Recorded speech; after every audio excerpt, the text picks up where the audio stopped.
will not be part of any coalition that is just for convenience.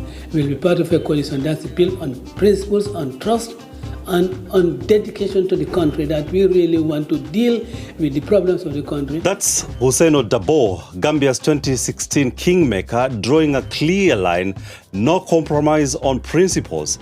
And you can hear decades of political experience behind that statement. He backed Adama Barrow to reset the country, but many now argue that reset never truly happened. The current president classifies himself as a young person. See what he has done to this country. Corruption, corruption, corruption. Neglect of social services. So while politicians are debating coalitions and principles, many Gambians seem to be asking a much simpler question. Who is actually capable of leading the country forward? My preference is an experienced leader, a good leader, not necessarily to be a young or an old leader, but a person that would stand for this country in a way that the Gambians need. So here are the core questions we are asking today. Are Gambian voters moving beyond personalities and focusing on performance? And can you really win elections in the Gambia without building coalitions? And has Dabo learned from 2016? That's the conversation today under the Baobab. Why are you staring at me? You should give Hi, me George. the cue to start. Hi. Hello, and a very warm welcome. My name is George Okachi, and welcome under the Baobab. And I am Mimi Mefoneu. On this show, we always break down Africa's biggest issues and make them personal. Yes, we do that every week. We speak with policymakers. We Right. invite politicians, leaders, experts. And these are people who are shaping the conversations around the continent. But not only them, what we ask from you is to join the conversation so that you can be part of, shaping the continent. And just to tell you that we are following the conversations online, the comments and the likes and the shares. We appreciate that. Much appreciated. Today we are looking at the Gambia. Yes. We are going to have our eyes on the Gambia Yes. from now to the end of the year when the elections will take place. Yes. It's also a country where we had one of the most consequential political relationships in the post-Yahya Jammeh era. A relationship that has now been, they've become the sharpest rivalries, Yes. Friends yesterday and today they are enemies. Enemies. It's the same story of politics. And for our viewers and listeners, when the Gambians voted in December 2016, that is 10 years ago, they were not simply choosing a new leader. Right. They were voting to end, a 22-year rule of the former dictator, Yahya Jammeh. And they had to settle for a compromise candidate in the name of Adama Barrow, who is the current president now. I like the word compromise. Sometimes you are ready to do anything to achieve certain objectives. The Yes. question is always whether are you ready for the outcome of those objectives? And that is where Dabo comes in. He is he was at the heart of that coalition, the compromise that was being formed in 2016 to boot out Yahya Jammeh from office. And he is the leader of the United Democratic Party, the UDP, and widely seen as one of the key figures behind the rise of Adama Barrow that we've just talked about. Yes. And he has served in the Gambia as the country's vice president. He's been Minister of Foreign Affairs. He's been Minister of Women's Affairs. And also he is, of course, our guest under the Baobab today. Yes, and talk about that. Mimi, one thing that we must stress on and look at it, in a political, analytical way, he is the common denominator in the Gambian politics. And if you look at, you talking about him serving, it's not about serving. It's about the stakes that he holds in the Gambian, political sphere. Right. Him being, the leader of UDP. UDP is the party that the current president came from before he defected to run as an independent candidate. Yeah, and then created Dabo, his own party. Yes, and then Dabo supporting him as a compromise candidate with a sole goal of ousting the dictator Yahya Jammeh. And then we also know that the United Democratic Party went on as well to win because the aftermath of the coalition that was formed, the UDP actually gained a lot of political grounds in the Gambia. Yes. They went ahead to win absolute majority in the 2017 parliamentary election, displacing Yahya Jammeh's APRC party as the dominant force that was in parliament at the time, while Adama Barrow also settled into office as the new face of the new era. that was supposed to bring the new change Yes. that the people of the Gambia has always wanted. Of course, it had a lot of hope, and people were very, optimistic that things would change. There were promises of a new constitution, promises that things will be different, because politics can be, muddled by deceit and mistrust. Things never, materialize as they expected. What I like under the Baobab is that we always take our audience to the past. Yes. We make them understand where we are coming from and where we are heading to. And then we ask those hard questions because you've talked about how did the rivalry come about? That's the big question that everyone now will be asking. Many Gambians know that there were rivalries, yes, and they even know how they came about it. Yes. But with someone as Dabo, who was like a key political figure when all the coalitions were being formed, when the people were coming together to bring about change and make sure that Yahya Jammeh is taken out of office, what really happened from that time till now that we're having this discussion with him? That is a question that we put to our guests. It is Barrow's own relationship with the United Democratic Party. He was not an outsider, and I believe distrust that was engineered by some people who had an invested interest in seeing that the way United Democratic Party saw things to happen, they made sure that it never happened that way. And they tried to get in the former ruling party as their allies, and this was unacceptable to the genuine members of the United Democratic Party. That political convenience should not make you sacrifice principles. A party that we had fought against for 22 years, we find it incompatible to partner with them. It will be betrayal of those who over the years have sacrificed for the party, have endured torture, and have endured exile. We cannot really hobnob with such a party. And I think this really the departing point. Even when there are disagreements, right, leaders can often find a way to resolve them. Are you saying President Barrow was unwilling or unable to address the differences between the two of you? I wouldn't say that it was impossible, but I am not sure whether there was sincerity and genuineness on the part of President Adama Barrow. Immediately he was elected, some of his lieutenants, very strong lieutenants, started peddling the idea that President Jawara served for 30 years. President Adama Barrow was president for 20 years plus, and so President Adama Barrow should also be president for for at least 15 years. That was totally unacceptable to us, because that was not the raison d'etre of the coalition arrangements. The coalition arrangements was that there should be a transition government which will lay the ground for multi-party democracy to thrive in the Gambia, for the rule of law to take center stage in the country. And looking back, do you believe President Barrow was truly the right leader to drive the change that the people of the Gambia envisioned? The party had believed that President Adama Barrow would lead the change, because it was nothing personal. This was a corporate agenda. The United Democratic Party had in fact adopted him. He had the temperament, the political temperament of the United Democratic Party born in him, and this will really make him deliver. So we really had confidence that notwithstanding his personality, he'll be having people to work with and achieve for the country what we really hoped what we really hope for the country. So, Judge, when you listen to the people in the Gambia, you can clearly see that there's this growing lack of trust. Yes. People don't trust the government that is in place. People also don't trust the opposition the opposition leaders that are there, because they always have the impression that, okay, there was a coalition and people were hoping that the opposition leaders will always work together to bring about change in the country. But then the opposition leaders are also forming, there's also a fraction even within the opposition. Yes. Yeah, and underline the word working together for unity. And there is always the expectation, the people would vote for you, as politicians with the assumption that they are delegating this power for you to work for them. Then if politics is driven by a lot of mistrust and people not doing or rather living to the end of the bargain, then the coalitions will fall out. And if the coalition falls out, then the promises that the coalition came with then cannot be materialized.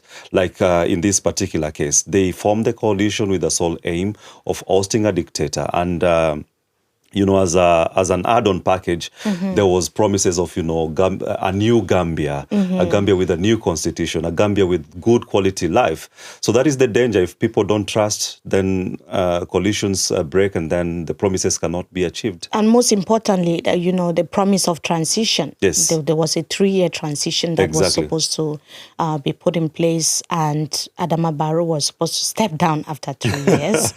And here we are. He is going to be running again in 2026. I mean, we are talking about 10 years after. Mimi, my grandfather used to tell me there are 3 lies in this world. One, a lady telling you that I don't want to be married. I don't know how true is that. And then number 2, a business person telling you I'm always just running a loss. And then number 3, a politician giving you a promise. Yes. We always have these people in our society. Yes. And it was not just the transition. It was about how the Gambia was booming after that transitional, that promised transitional period. The international community was already coming in, there was already international support because we have also the response from the international community that a major donor conference in Brussels, in Belgium in 2018, where partners actually pledged a $1.7 billion to support the Gambia's recovery and development plan, an extraordinary level of support for a country of that size. And you see, this was the new hope, and that funding was meant to stabilize the economy, rebuild institutions, and support reforms from governance to infrastructure. After years of, isolation under Jammeh, nobody wanted to work with the Gambia under Jammeh. Right. But that money alone does not transform, the country. Also, one thing that often gets lost in these conversations is Dabo was not just an observer of that political transition. He was part of it. He was actually part of the government. So we also wanted to find out from him, what role did he play, to ensure that this money was disbursed and used judiciously for the well-being of people in the Gambia. When Jammeh left, Gambia became the darling of the world. That the dictatorship has been thrown out of power without any violence. The world was coming to us to give us assistance, in order to uplift the economic conditions of the country, put us on a pedestal that will really catapult us to economic prosperity. We had opportunity to give ourselves a good new constitution. There was broad consultation, both internally and in the diaspora. So it was the will of the Gambian people that the commissioners of the Constitutional Review Commission put together and presented to the Gambian people. But before it saw the light of the day, we had rumors confirmed by the government's own, by Adama Barrow's own political advisor, that constitution was not acceptable. It was not giving the president the powers that he needed. You were also part of that government, sir, and you held key ministerial positions. You have been a vice president of the Gambia. You've held the post of the foreign minister. Do you see yourself as part of that missed opportunity? I do not hold myself personally responsible, but I think I have a share in the collective responsibility of the failings of the government up to the time I left. But then, the period that I was there, in my portfolio, I think I did a lot. I ensured that we went we returned to the Commonwealth. I also reversed the decision for the Gambia withdrawing from the ICC. And as vice president, I made sure that those institutions, satellite institutions under vice president's portfolio, operated as professional institutions, because there's always a tendency to misuse those type of institution for political gains. I did tell them as Minister of Women's Affairs that this National Women's Council will never be used and should never be used, and no one should allow themselves to be used by any politicians for our own political gains. So I was trying to do mine, really, as an individual, and in my capacity, I think I managed to really take advantage of the opportunities that were available to us, and I believe that those opportunities that were available to us, which I took advantage of, Gambia really benefited from it. Which I really like it to see that a man was leading the Ministry of Women's Affairs in the Gambia. Yes. And we've also had the female vice president in the Gambia as well. Definitely. And he speaks a lot about, his successor being potentially, someone, a female contender. Top contender. Like we hear from him, we can also see that people in the Gambia, they want real change. Yes. Change that will be not just power change. They want change that can provide job opportunities, that can provide development and also increase the standard of living. Yeah, which raises a very important question, and this is something we can put also to our listeners and viewers. Can opposition leaders like, Dabo in the Gambia actually deliver that change? But because today's topic concerns the Gambia, and under the Baobab, we try to hear from our masses. Our correspondent Aminata Sanyang spoke with people on the streets in the Gambia, and particularly our concern is if a youthful leadership can really bring the change that is desired. Well, I believe in the experienced leaders, and I think it's important that we rally behind them, because with experience comes age, wisdom, and also we know there's experienced people in our political terrain for quite a long time has been in individuals that are educated, individuals that have been working in the public services. So giving them this opportunity is like giving to Caesar what belongs to Caesar, because they have the institutional memory of how the governance is run. So giving it to young people, there can be opportunities, but also we all know that they lack the experience and the institutional memory of governance, and this might be a challenge moving into the future. My preference is an experienced leader, a good leader. Not necessarily to be a young or an old leader, but a person that would stand for this country in a way that the Gambians need. To me, it is not a matter of the age of the leadership. I want a leader who is there to empower youth. No matter the age that you are, we need a leadership for the youth. It's not a youthful leader who will do the same thing like what the age guy will do, but a leadership who is going to respect the youth, who is going to empower the youth, who is going to understand the propensity of youth in terms of development and participations, and in terms of yearning for national development. I tend to like that, assertion that at the end of the day, it's not about, a youthful leader at the helm, but youth empowerment should be the focus. What do you think? Youth or experience or age? Or I would go for experienced leader. I would go for younger leaders. Or rather a leader who has the youth interest at heart. That is what I would go for. If he's young, then well and good. If he's old and he has, the interest of young people at heart. And the experience. The experience as well. But of course, opinion vary about this particular subject. But one other important issue in the Gambia is about a coalition. And it's most likely that no single party can win without forming a coalition. No, the Gambia landscape, the political landscape is also defined by a fragmented opposition attempting to form a unified front that would challenge, President Adama Barrow, and he is, part of the NPP that is ruling that is in government at this point in time. Yes, and one thing that our viewers and listeners should know is local media reporting that major opposition parties have been holding exploratory talks, and there are claims that there is a task force, considering a framework to have a unified, figure that will give Barrow a run for his money. I can't help but just reflect on how Cameroon kept talking about coalition, and it ended up not even happening. It never happened. And history also shows that a coalition without the UDP, because like the main opposition party in the Gambia is also the longest opposition force in the country, would likely fail to unseat the incumbent. But a coalition only led by the UDP itself also faces a lot of resistance from other smaller parties. Well, Mimi, a major major sticking point is who will lead the opposition coalition itself. And the United Democratic Party has insisted that its leader, Dabo, who we are speaking to, must be the candidate, while critics argue that his age and past electoral performance may hinder, this broader appeal. But what interested me is his response about coalition building in the interview that he had with Mimi. Let's listen in. So your split with former allies was clearly not amicable. In fact, we've been following up developments in the Gambia, and people in the Gambia have also been talking about it. So would your party consider forming a coalition with former allies like Mayor Talib, if that is what would take to unseat President Barrow? Well, I was going to ask a question when you say former allies, because I think Adama Barrow was not only one of my former allies, but the person you just mentioned, that was also my former ally. So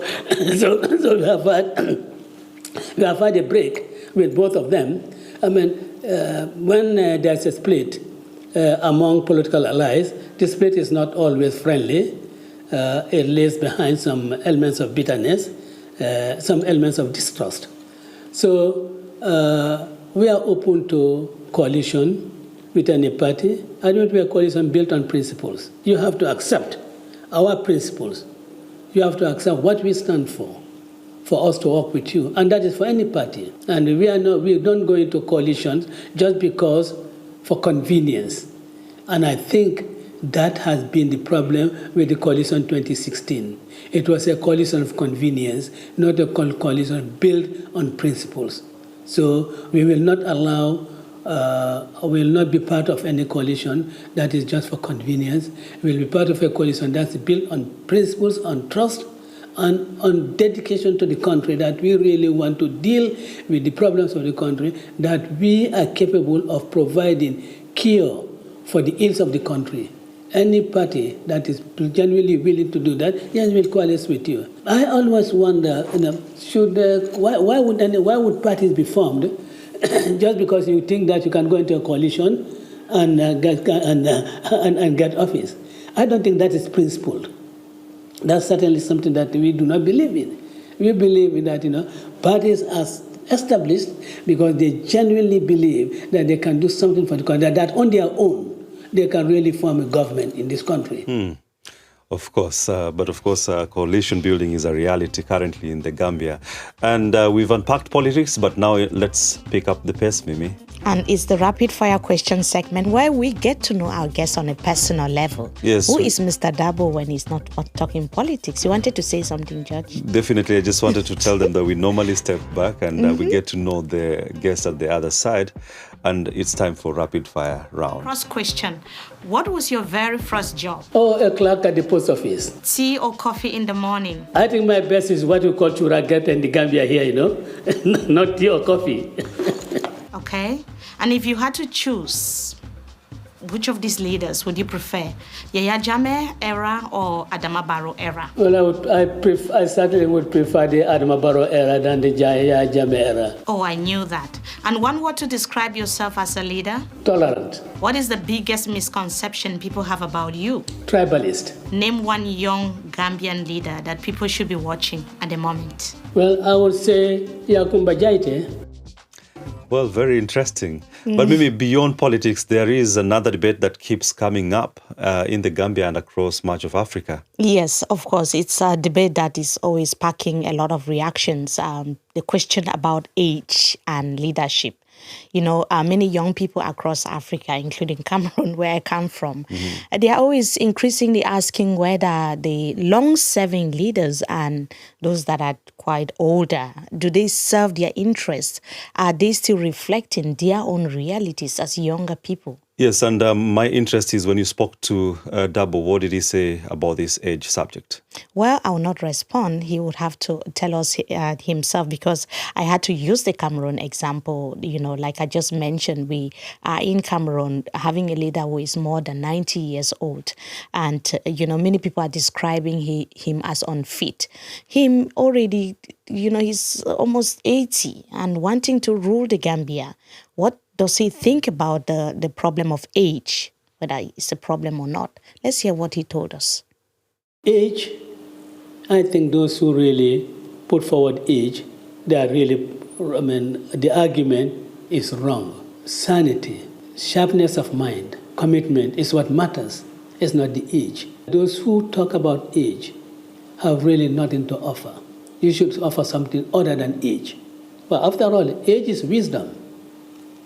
And in any enterprise where wisdom is lacking, the likelihood of really derailing is very high. You know, I come from a country where we have a 93-year-old leader in power, and people have been questioning for over 40 years what he's been able to do to bring change. And in the Gambia also, people look at you as, you know, as an older person trying to lead the country.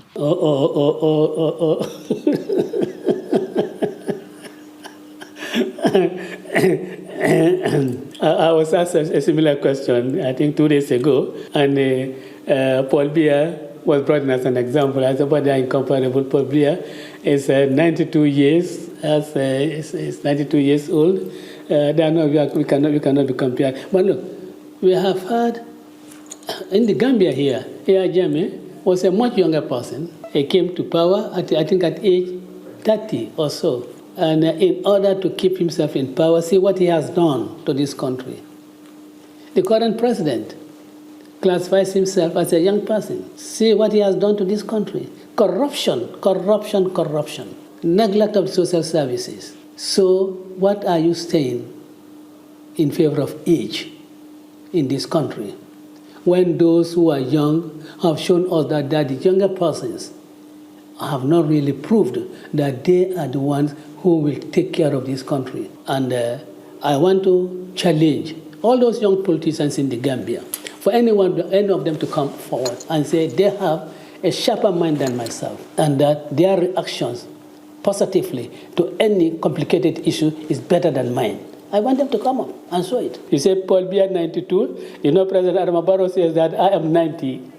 He says I'm 90. But what he fails to realize is that this 90-year person has a 45-year-old body. That is what they fail to realize. Would you commit to grooming a younger successor that you can hand over power to them within a defined time frame? I've not identified a specific individual, but I'm eyeing a group of young people, among them women, who could take up leadership of the United Democratic Party. Of course, you know, when there's a transition from one leader to another, all kinds of hostilities, will be directed at the person. But if you have a group, 3-4 people, one of whom can take over from you, it lessens the rivalry. But I can tell you that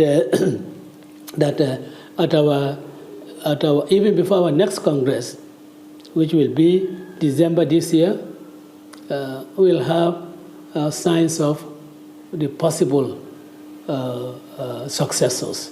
And I'm saying each and every one of them,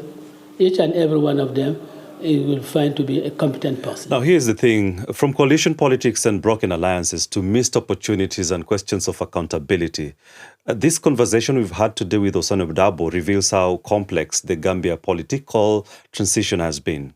And as elections approach, the questions are becoming more and more urgent. Yes, and questions like, can the opposition rebuild trust and present a credible alternative? And can past leaders convince a younger generation that they still represent the future? Please share your thoughts in the comment section. Yes, and for more honest conversations about African politics, what we ask from you is to subscribe to Under the Baobab on our YouTube page. And listen to us on Spotify. The YouTube page is DW Africa. And also listen to us on Spotify and Apple Podcasts. Indeed. My name is George Okachi, and many thanks for following the conversation. And I am Mimi Mefo Newo. Until next time, bye.